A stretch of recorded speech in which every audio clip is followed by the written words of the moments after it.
Jaman ini. Jaman. Apa?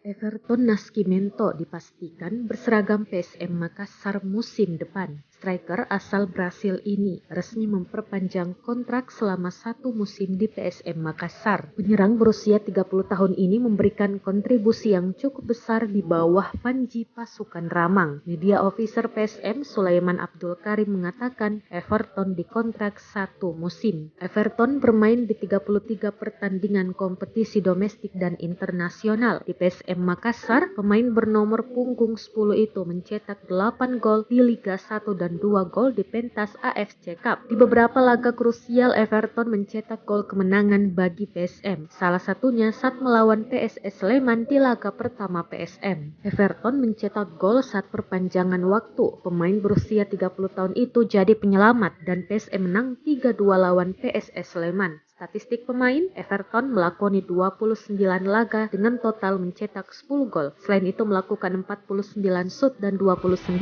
diantaranya on target, melakukan 3 assist serta melepaskan 478 umpan yang mana 329 tepat sasaran. Selama bertanding, Everton mendapatkan 3 kartu kuning dari 22 pelanggaran yang dilakukan.